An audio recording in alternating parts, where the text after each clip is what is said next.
저는 오늘 이 시간 결국 성품이라는 제목으로 주의 말씀 증거합니다.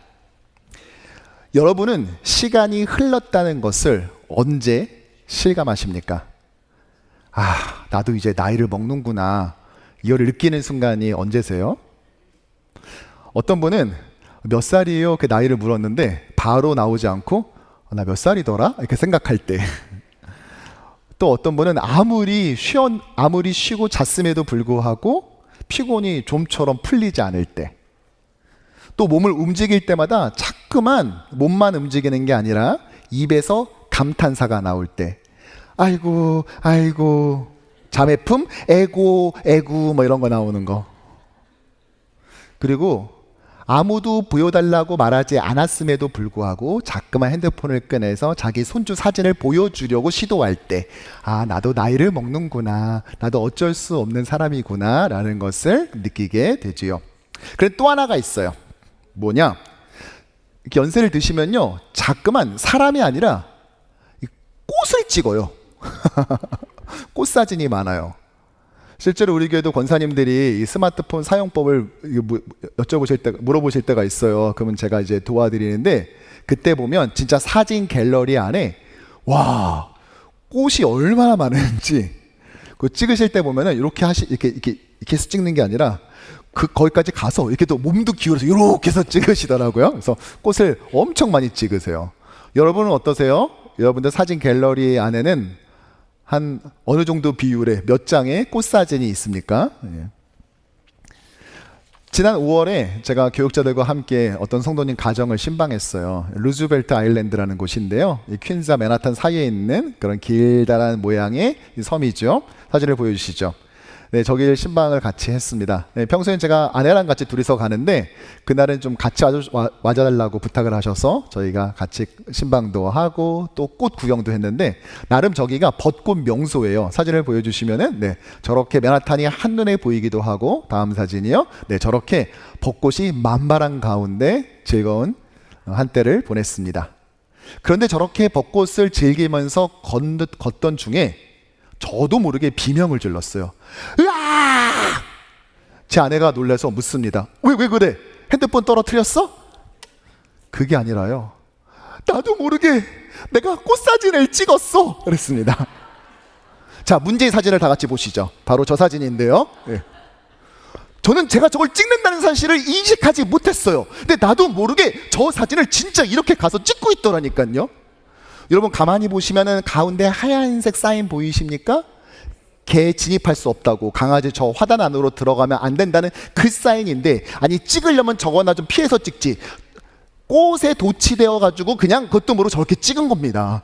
이 제 자신을 보고 얼마나 소스라치게 놀랐는지. 아니 부임하고 얼마 지나지 않아 노안이 오고, 작년 겨울엔 50견이 오더니 이젠 꽃사진을 찍다니, 이 얼마나 충격적인 사실입니까? 이 놀란 마음을 진정시키려고 고민하다가 이런 생각을 하기로 했습니다. 이건 내가 꽃사진을 찍은 건 아니야. 이거는 말이야, 내가 우리 권사님들을 너무 사랑하고 친밀하게 지내다 보니까 나도 모르게 닮아간 것 뿐이야. 이렇게 생각하니 좀 마음이 위로가 되더군요.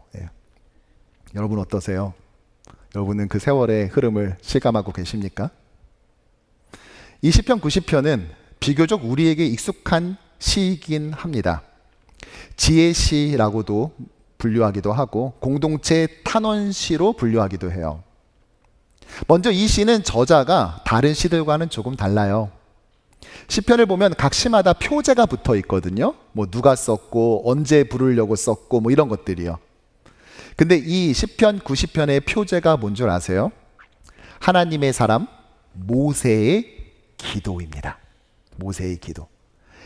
150개나 되는 시 중에서요, 모세와 관련된 유일한 시이기도 하지요. 또한 이 시는 우리 인생에 관련해서, 이 땅의 삶과 관련해서 깊은 성찰을 담고 있습니다. 그래서 읽다 보면 마치 잠언이나 전도서를 읽는 듯한 느낌마저 들지요. 특히 저는 지난 한 주간 동안 2개의 장례를 집례했어요. 이 장례를 집례하면서 저는 10편, 90편이 내내 떠올랐습니다. 제 머리를 떠나지 않았어요. 그래서 10편, 4편 시리즈를 마무리하면서 왜 10편 좋았는데 왜 4편밖에 안 해주시지? 아쉬워했던 분들에게는 일종의 에필로그, 보너스이자 또 이제 다음 주부터 본격적으로 시작될 새로운 시리즈를 준비하는 일종의 연결고리이면서 다리가 되겠다 싶어서 오늘 20편, 90편의 말씀을 나누고자 합니다. 뿐만 아니라 이제 달력의 또 다른 페이지를 넘긴 첫날, 그리고 올해의 마지막 3분의 1을 향해 출발하는 오늘 이 시간, 바라기는 이 자리에 모인 주님의 모든 백성들이 우리에게 남겨진 올해의 이 시간들을 이 땅에서 지금까지 보내왔었던 똑같은 방식으로 관성에 의해 흘러가는 것이 아니라 무릇 하나님께서 우리를 통해 우리의 삶 가득 채우길 원하시는 것들로 충만케 하는 복된 저와 여러분 되기를 주님의 이름으로 간절히 축원합니다. 먼저 시인은 하나님의 한 가지 특징을 주목하는 것을 볼 수 있습니다. 1절과 2절의 말씀 함께 읽어보죠. 주여, 주는 대대에 우리의 거처가 되셨나이다. 2절, 산이 생기기 전 땅과 세계도 주께서 조성하기 전 곧 영원부터 영원까지 주는 하나님이시니이다. 아멘. 신이 뭐라고 그러죠? 하나님은 영원부터 영원까지 하나님이십니다. 즉 하나님은 영원하신 하나님이에요. 시간의 제약과 시간의 통제 아래 있는 것이 아니라 영원한 하나님이에요. 우리가 오늘 이런 분을 예배하고 있는 것입니다. 그렇다면 이런 분을 예배하는 우리는 어떤 사람들입니까? 5절과 6절에서 우리를 이렇게 소개하고 있습니다. 같이 또 읽죠. 잠깐 자는 것 같으며 아침에 돋는 풀 같으니이다. 풀은 아침에 꽃이 피어 자라다가 저녁에는 시들어 마르나이다. 아멘. 우리의 인생은요, 영원하신 하나님에 비해 잠깐 깜빡 졸았던 낮잠이나 또는 풀과 같다는 거예요. 이 이스라엘의 광야지대, 뜨거운 열사의 태양이 내리는 이 지역에선 아침에 이슬 먹고 핀 풀은 한낮의 더위를 견디지 못하고 저녁에는 시들고 말라 결국 사라져 버리는 것입니다. 이게 저와 여러분들의 인생이래요. 오늘 이 시에서 우리가 한 번쯤 들어봤을 법한 그런 내용이 있죠. 바로 10절의 말씀인데요. 우리의 연수가 70이요 강건하면 80이라도 그 연수의 자랑은 수고와 슬픔뿐이요 신속히 가니 우리가 날아가나이다 라고 말하죠. 여기서 우리의 연수가 70, 또 강건하면 80이래요. 근데 이게 말이 안 되는 게, 여러분 고대 근동에서 평균 수명이 이렇게 됐을까요? 70, 80 됐을까요? 아니죠.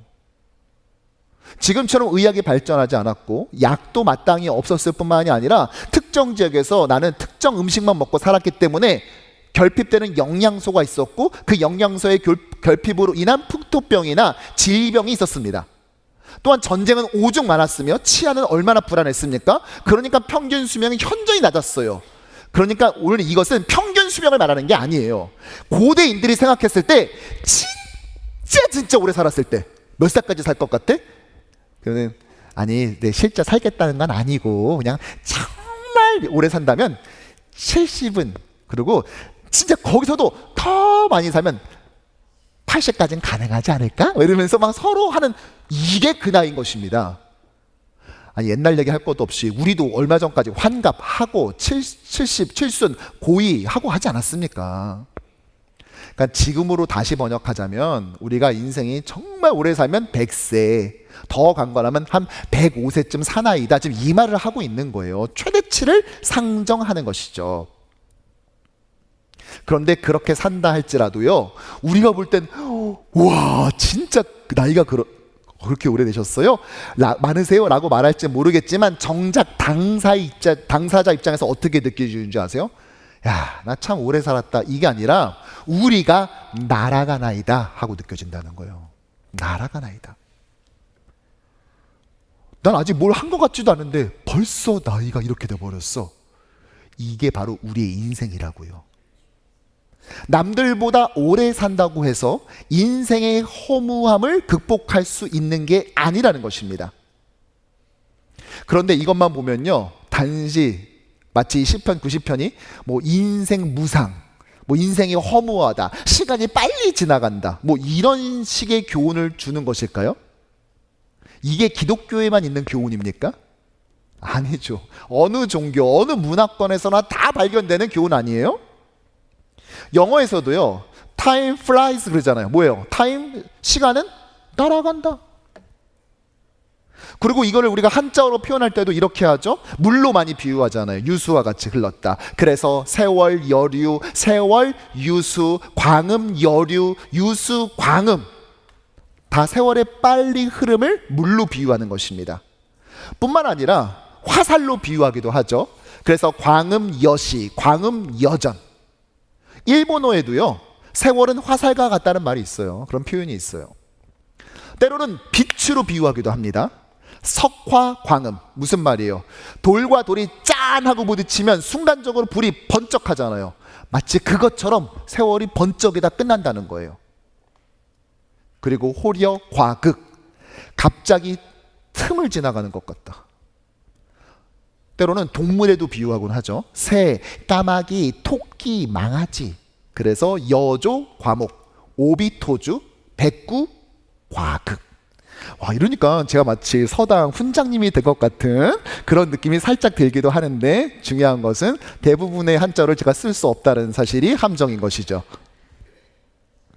우리까지 굳이 볼테 필요 없어요.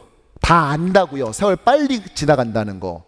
그걸 아침에 예배당까지 와서 새삼스러운 이런 교훈을 우리가 들어야 될까요? 그걸 나누는 게 우리의 목적입니까?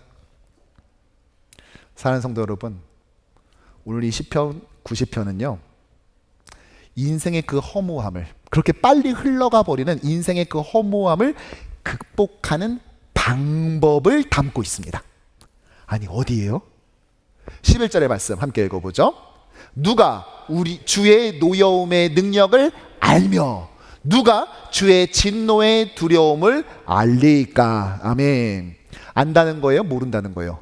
모른다는 거죠. 이게 수사 의문문이니까 묻는 게 아니잖아요. 모른다는 걸 강조하고 싶은 거죠. 모른다는 거예요. 우리는 주의 능력을, 또 주의 두려움을, 그 진노를 제대로 모른다는 것입니다.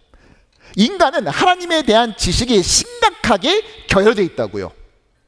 이런 짧은 인생의 허물을 극복하기 위해선 반드시 영원하신 하나님이 필요함에도 불구하고 정작 하나님에 대해 몰라도 너무 모른다고요. 그래서 우리는 반드시 뭔가를 해야 됩니다. 그게 무엇입니까? 바로 12절인데 이 시편 90편의 핵심절이기도 해요. 함께 읽겠습니다. 우리에게 우리 날 계수함을 가르치사 지혜로운 마음을 얻게 하소서. 아멘. 뭘 해야 돼요? 우리가 인생의 허무함을 극복하기 위해서는 우리의 날을 세는 법, 카운트하는 법을 가르쳐달라는 거예요. 모르니까 가르쳐달라는 거겠죠? 여러분, 이게 도대체 무슨 말입니까? 일단 이게 이게 불가능한 게, 내가 몇 살까지 살지를 내가 어떻게 알아요? 물론 평균 수명이라는 게 있지만 말 그대로 평균값이지, 내가 덜 살게 될지 더 살게 될지를 어떻게 합니까?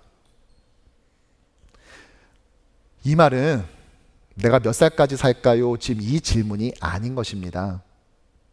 영원한 하나님과 대조해 봤을 때 일단 나는 정말 아침에 이슬 먹고 난 풀과 같은 유한한 존재, 보잘것없는 존재임을 깨닫게 해달라는 말인 것이죠. 그리고 그나마도 그 기대의 수명조차 채울 수 있을지 없을지도 모르는 어리석은 존재라는 것입니다. 여러분, 생성형 AI가 어떻게 성장하고 기술의 진보가 어떻게 발전하고 뭐 이런 이야기 듣다 보니까 마치 우리가 세상을 호령이라도 하는 것처럼 여겨지지만 정작 자신이 이 땅에 남은 날이 얼마인지조차도 제대로 카운트할 수 없는 것, 이게 진짜 바로 우리의 모습이고 정체인 것입니다. 그런데 우리는 어떻게 살죠? 말로는 언젠가 다 죽는데요. 다 인정해요. 여러분, 지금 이 자리에 앉는 분 중에 앞으로 100년 뒤, 아니 80년 뒤에도 이 땅에 살아있을 것으로 확신하는 분 계세요? 여러분들의 꿈을 응원합니다. 네. 실제로 물으면 아니요. 아유, 그럴 리가 없죠. 다 말씀을 하신다고요. 근데 실제로는 어떻게 사세요? 마치 불사의 존재인 것처럼 굴지 않습니까? 당연히 내일이 올 거고, 다음 달을 맞이할 거고, 난 이번 크리스마스를 보낼 거고, 내년이 올 거고, 5년 뒤, 10년 뒤는 어떻게 살 것이다. 영원히 살 사람처럼 굴진 않습니까? 그런데 만일 하나님께서 오늘 부르신다면 다 내려놓고 화살과 같이, 새와 같이 흐르는 물처럼 하나님 앞으로 간다는 것을 정말 실존적으로 인정하고 깨닫다면 어떻게 될 것 같아요? 아마 삶의 우선순위가 싹 다 바뀔걸요? 돈 버는 게 우선이 아니라, 더 높이 올라가는 게 우선이 아니라, 사람들에게 더 많이 인정받는 것이 목표가 아니라, 좀 더 이해하고, 좀 더 품어주고, 좀 더 친절하고, 좀 더 관대하며, 조금 더 사랑하지 않겠습니까? 그런데 대부분이 이것을 언제 깨닫는지 아세요? 죽을 때가 돼서 깨닫습니다. 이제 며칠 안 남았을 때, 그 시간이 손으로 셀 수 있을 때, 그제서야 이 사실을 깨닫는다고요. 대단한 비밀도 아니고, 미국 국토안보부나 정보국에서 이것을 숨기지도 않고 모든 사람이 알고 있는 진리임에도 불구하고, 이미 엠바고 진작에 해제돼가지고 모든 사람들이 알고 있는 정보임에도 불구하고 정작 이 진리를 자신의 것으로 적용하는 사람은 정말로 드물잖아요. 그래서 오늘 시인은요, 우리의 나를 세는 법을 알게 되어 무엇인가를 얻고자 합니다. 결국 시인이 자신의 이 땅에 남은 날을 세는 방법을 알려주세요, 그것을 가르쳐주세요, 제가 자꾸만 까먹으니까 이걸 저한테 일깨워 주세요 하면서 결국 얻고 싶었던 건 무엇입니까? 바로 레바브 호크마, 지혜의 마음입니다. 지혜로운 마음. 이것을 달라고 하나님께 요청하고 있어요. 한번 다 같이 읽어볼까요? 레바브 호크마. 레바브 호크마, 지혜로운 마음이란 뜻이에요. 호크마가 지혜, 그리고 레브가 바로 마음이란 뜻이거든요. 레바브 호크마. 영원하신 하나님 앞에서 자신의 나를 세는 인간은 스스로가 얼마나 보잘것 없는지를 깨닫게 되죠. 그때 우리가 얻게 되는 것은 무엇입니까? 바로 겸손 아닙니까? 우리가 어떤 분야의 대가나 고수를 만나게 되면 어떤 현상이 벌어져요? 급속히 겸손해지죠. 내가 우리 동네에서 축구 제일 잘해요. 그래가지고 막 누가부터도 그 경기의 절반 이상은 다 제가 득점하는 거예요. 너 축구 잘하지? 뭐 좀 차. 그런데 갑자기 우리 동네에 손흥민과 메시가 놀러 온 거예요. 야, 너 축구 잘하잖아. 너 한번 나가서 보여줘. 그러면은 쉿, 조용히 해. 뭐 쓸데없는 소리 했지. 급속히 겸손해지죠. 학교에서 물리 과목 100점 맞았다고 자랑하는 거예요. 너 어떻게 물리를 잘하니까 어려운데. 그런데 그 교실에 갑자기 2023년 노벨 물리학 수상자인 피에르 아고스티니 교수가 딱 들어왔다면 갑자기 겸손해지겠죠. 레바브 호크마, 지혜로운 마음. 이것은 무엇입니까? 이것의 정체는 무엇이에요? 사실 지혜라는 단어와 마음이라는 단어가 이게 서로 감기는 단어는 아니지 않아요? 지혜, 그러면 딱 떠오르는 것은 뭐 이렇게 지식적 그런 영역, 그리고 마음, 그러면 감정적 영역이 떠오르잖아요. 그런데 성경은 그렇지 않습니다. 야고보서 3장을 보면 땅의 지혜와 위로부터 내려온 지혜가 대조되고 있어요. 땅의 지혜는 정욕과 악령의 것이라고 말해요. 사단이 주는 그런 지혜인 거죠. 반면 하늘의 지혜, 위로부터 내려온 지혜는 의의 열매를 맺는다. 즉 하나님으로부터 온 거예요. 땅의 지혜와 하늘의 지혜죠. 근데 우리가 보통 지혜하면 떠오르는 것이 무엇입니까? 일단 지식적인 거, 막 공부 잘하고 막 박사학위 있고 막 이런 게 먼저 떠오르잖아요. 뭐 척척 박사이고 물어보면 대부분 다 알고 막 이런 것들. 아니면 하다못해 사리분별 잘하는 거, 그래서 처신을 잘하는 거, 어떻게 해야 되는지, 즉 한마디로 말하자면 판단력이라고 할 수 있겠죠, 그렇죠? 이럴 때 어떻게 해야 될지 판단이 딱 쓰는 거, 이게 지혜롭다고 말하잖아요. 가령 어떤 시어머니에게 두 며느리가 있었어요. 근데 첫 번째 며느리는요, 반찬도 잘해서 갖다 드리고 막 전화도 자주 해드리고, 어머님 오늘 비 온대요, 우산 꼭 챙겨 나가세요, 막 이렇게 살갑게 하는데도 불구하고 웬일인지 시어머니가 그냥 대면 하면서 알았다 이러시는 거예요. 반면에 두 번째 며느리는 반찬을 싸다 드리지도 않고 전화도 잘 안 해요. 근데 웬일인지 이 시어머니가 이 두 번째 며느리한테는 잘해주는 거예요. 따뜻하게 해주는 거예요. 왠가 봤더니 이 두 번째 며느리는 시어머니를 만날 때마다 아무 이유 없이 10만 원씩 계속 드렸대요. 자, 우리 이런 두 번째 며느리 가리켜서 우리가 뭐라고 말하죠? 어떻게 칭송하죠? 그렇죠, 지혜로운 며느리. 판단력이 뛰어난 거죠. 그런데 야고보 사도는 지혜를 그렇게 말하지 않습니다. 그가 땅의 지혜를 말하면서 뭐라고 말하냐? 야고보서 3장 16절에 시기와 다툼이 있는 곳에는 혼란과 모든 악한 일이 있다라고 말합니다. 시기, 다툼, 혼란 뭐예요? 성품이죠, 성품. 반면 하나님이 주시는 하늘의 지혜는 어떻게 묘사하냐? 17절의 말씀 함께 읽어보죠. 오직 위로부터 난 지혜는 첫째 성결하고, 다음에 화평하고, 관용하고, 양순하며, 긍휼과 선한 열매가 가득하고, 편견과 거짓이 없나니. 아멘. 뭐예요? 성품. 성경은 지혜를 히브리어로는 호크마, 그리고 헬라어로는 소피아죠. 이 호크마와 소피아를 많은 지식이나 판단력, 즉 실력이 아니라 성품으로 간주합니다. 지혜는 성품인 거예요. 지혜는 인격인 것입니다.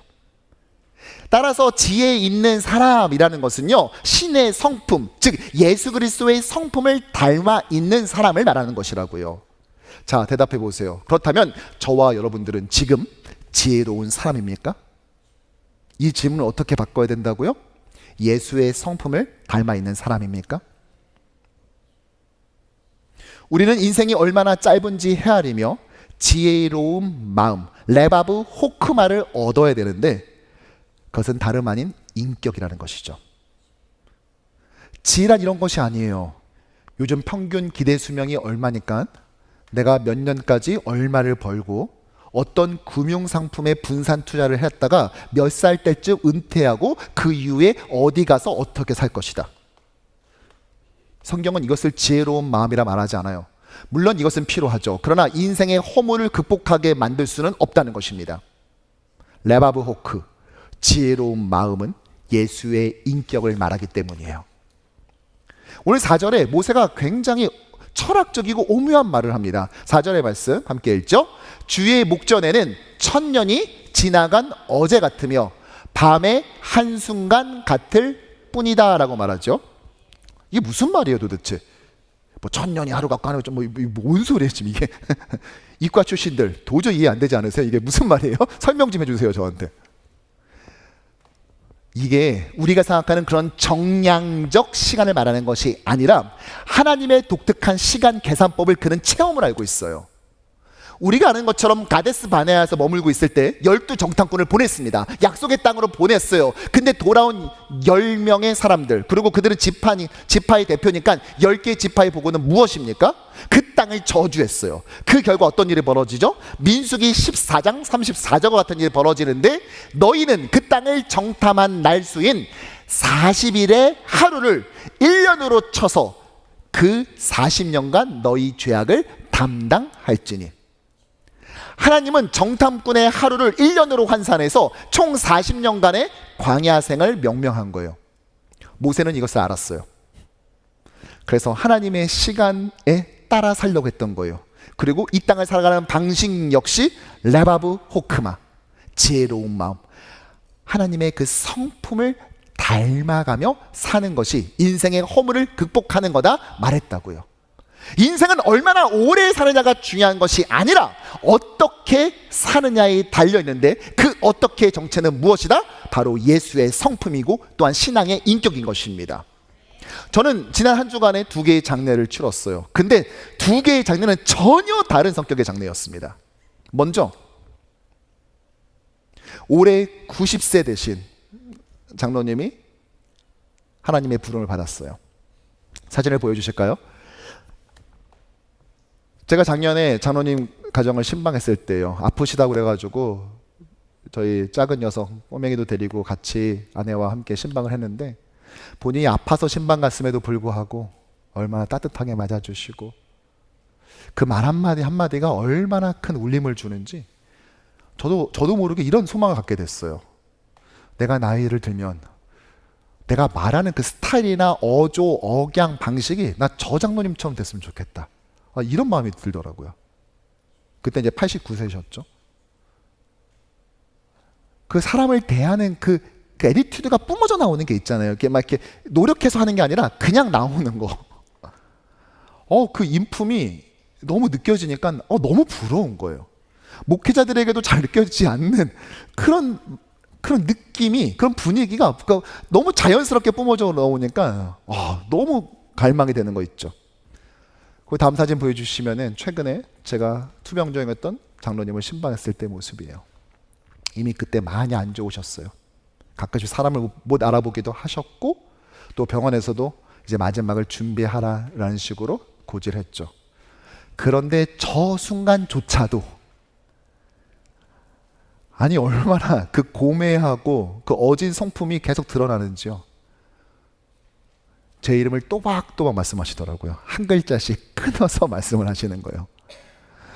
근데 누워있는 동안에도 정말 지금 이제 오늘 내일 하는 거거든요. 이젠 진짜 이제 인생의 정말 마지막까지 온 거거든요. 근데 그 순간조차도 얼마나 사람이 아프고 피곤하고 짜증이 납니까? 사람이란 게 그렇잖아요.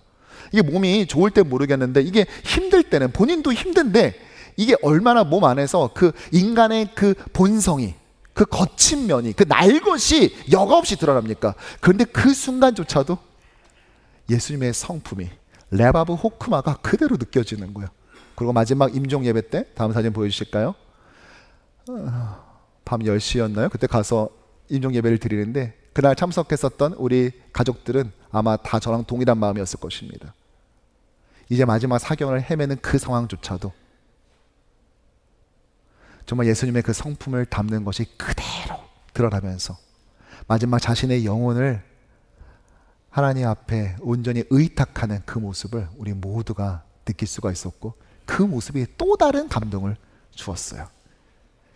지난주 천국 환송 예배를 드리는데요, 이 본당을 하나 가득 채우는 그 모습을 보면서, 아니 평일 저녁에 다음날 새벽 출근해야 되는 이 뉴요커들이 이 자리에 다 참석하여서 함께 위로하고, 또 장로님이 이 땅에 있었을 때 그 나눠줬었던 그 따뜻함을 어떻게든 보답하고 싶어서 가족들 위로하고 함께하는 그 모습을 보면서 저는 적잖은 은혜를 받았어요. 그리고 또 이런 생각이 들더라고요.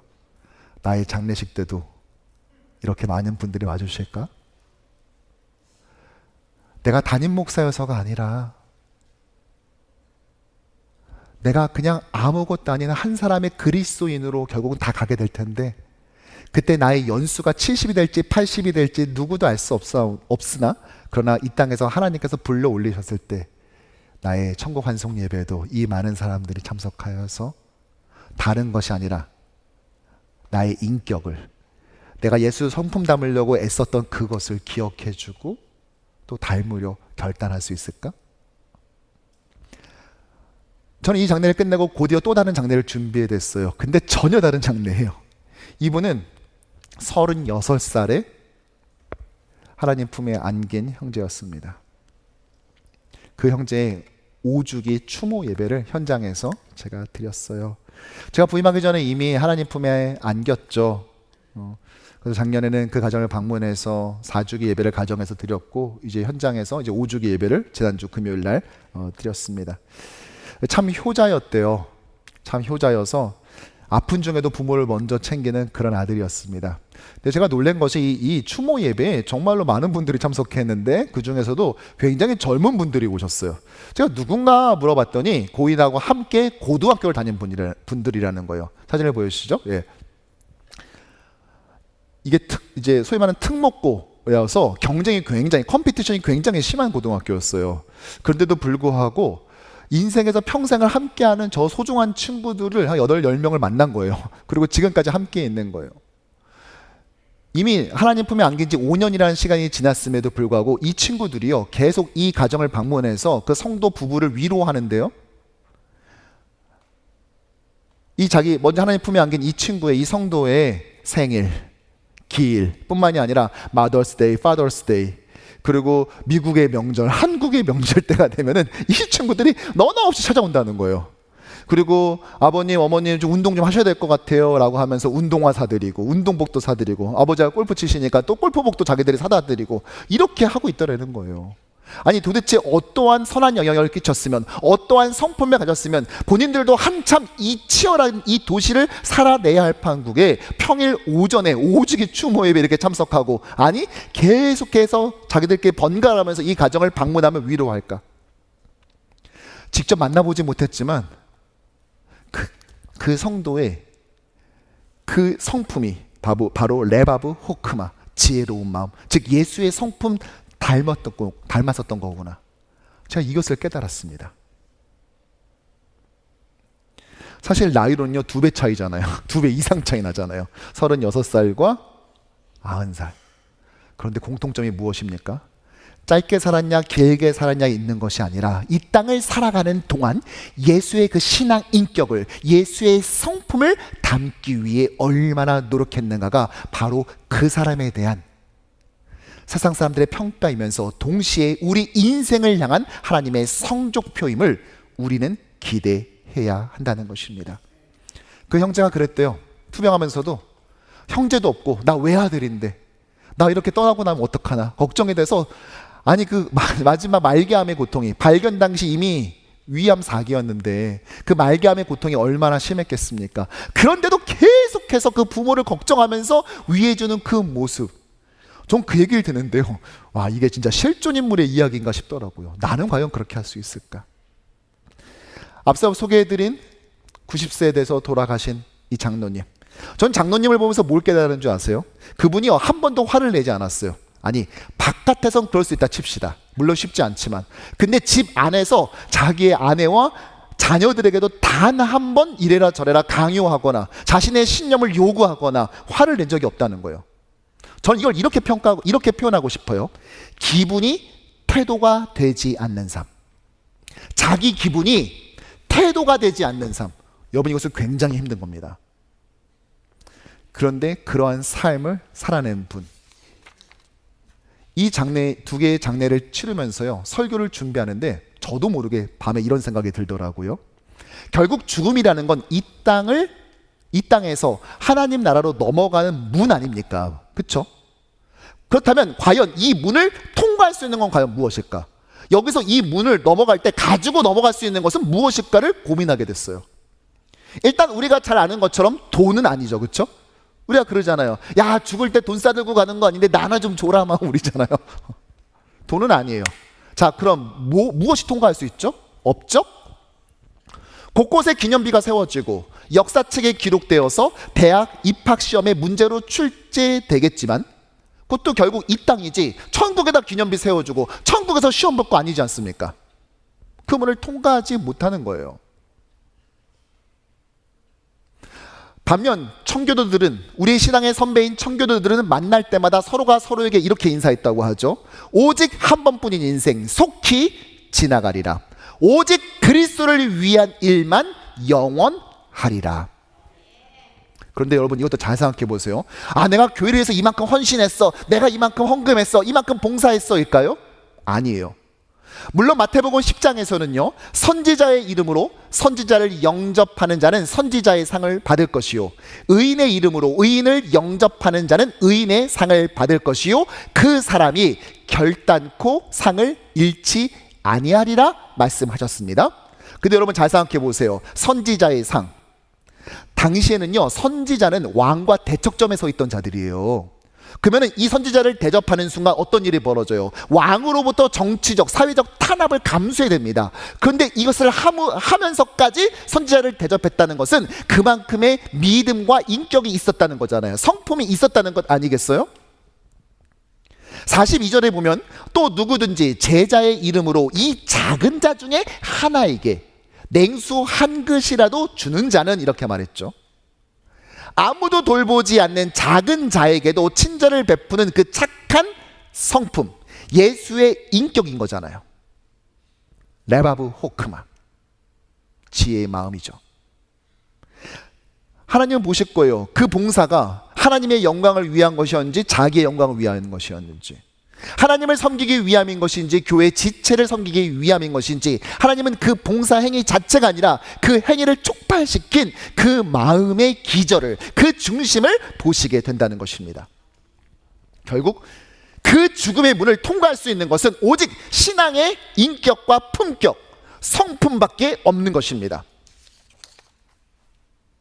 사실 저는 원래 이번 주에 하려던 설교가 있었어요. 그걸 준비해 놨습니다. 그런데 지난주에 있었던 두 개의 장례를 치르면서 또 먼저 하나님 품에 안기신 그 두 분의 삶을 반추하면서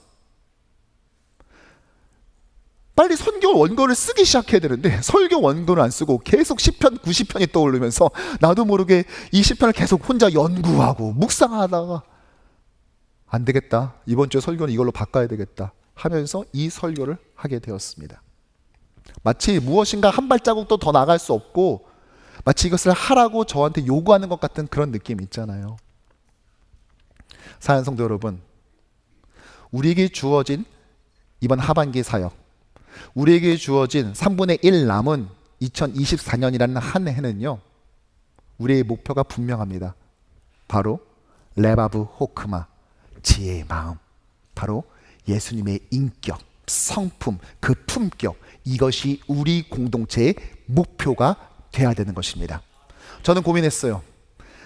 내 사역의 목표는 사역적 업적을 이루기 위한 것인지, 아니면은 예수의 성품을 담기 위한 것인지.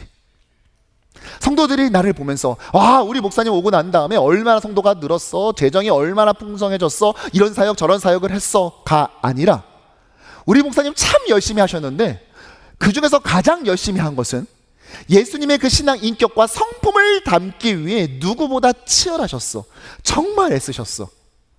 이렇게 성도들이 자신의 목표의 샘플로 삼을 수 있는 그런 교육자, 그런 리더가 되기를 간절히 소원해 봅니다. 또한 여러분들도 우리가 함께 그것을 향해 나아가는 공동체 되기를 소원합니다. 우리에게 주어진 이 땅의 삶, 우리가 도저히 카운트할 수 없는 그 시간들을 우리 그렇게 채워나갑시다. 우리 그래서 그런 의미로 옆에 있는 분들과 이렇게 인사해 볼까요? 이쁘게 나이 들읍시다. 인사합시다. 우리 이쁘게 나이 들어갑시다. 우리 앞뒤로도 인사하죠. 우리 이쁜 표정을 지어가면서 우리 이쁘게 나이 들어갑시다. 그런데 이게 쉽지 않잖아요. 쉽지 않으니까 교회가 있는 거예요. 함께 도와주라고요.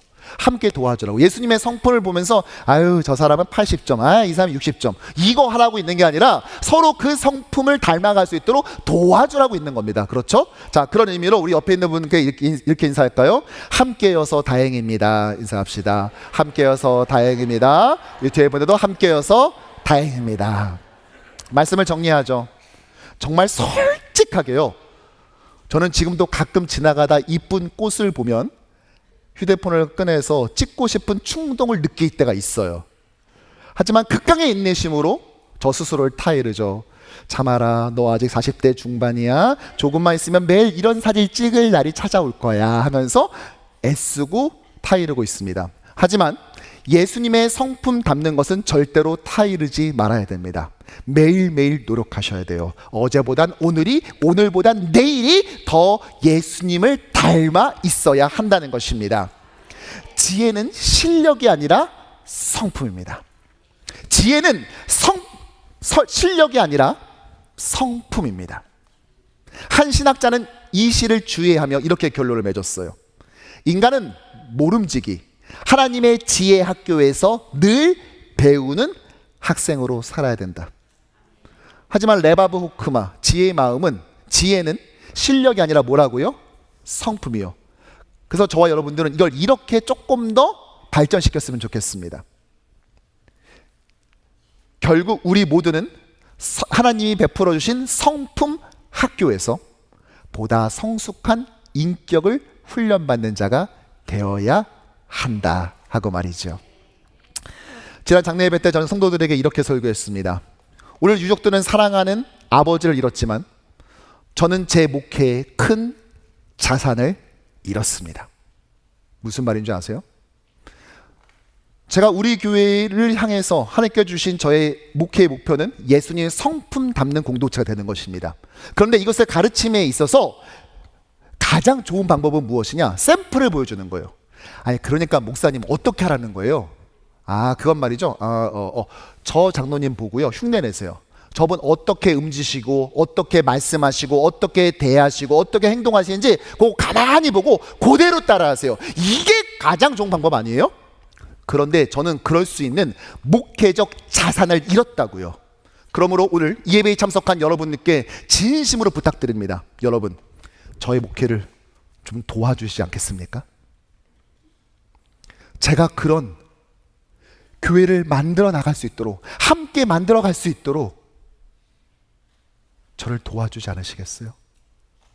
그러기 위해서는요, 저한테 잘해서 되는 게 아니라 여러분들 스스로가 레바브 호크마, 지혜의 마음, 예수님의 성품과 그 신앙의 인격을 닮아가는 분들이 돼야 됩니다. 그래서 또 다른 누군가에게 저 장로님 흉내 내세요, 저 권사님처럼 하세요, 젊은 세대에게 저 집사님처럼 하면 돼 라고 말할 수 있는 그런 좋은 신앙 좋은 또 성품 좋은 샘플들로 충만하게 되기를 간절히 소원합니다. 그래서 제가 다음 주부터 시작될 시리즈의 제목은 무엇이냐? 바로 사랑을 선택하라요. 한번 따라해 볼까요? 사랑을 선택하라. 여러분 제목 너무 좋죠? 이제 우리는요 예수님의 성품을 담기 위해서요 하반기 내내 사랑을 선택할 것입니다. 증오와 분노가 아니라 시기와 질투가 아니라 우리는 사랑을 선택할 것입니다. 인생은 끊임없는 선택의 갈림길에 서 있고 우린 그 순간마다 주저없이 예수님께서 그러하셨듯 우리는 성령의 도우신 가운데 인도하신 가운데 언제나 사랑을 선택하는 공동체가 될 것입니다. 왜냐? 결국 이 땅의 문을 통과할 수 있는 유일한 것은 오직 인격과 성품뿐이기 때문인 것입니다. 바라기는 이제 3분의 1 남은 올 한 해도 또 이제 본격적인 새로운 계절을 맞이하며 하반기를 시작하는 우리 뉴욕 효신장로교회 모두가 매일매일 레바브 호크마 우리의 남은 날을 계산함으로써 참다운 지혜의 마음 예수님의 그 인격과 성품 가운데로 나아가는 우리 모두가 되기를 주님의 이름으로 간절히 축원합니다.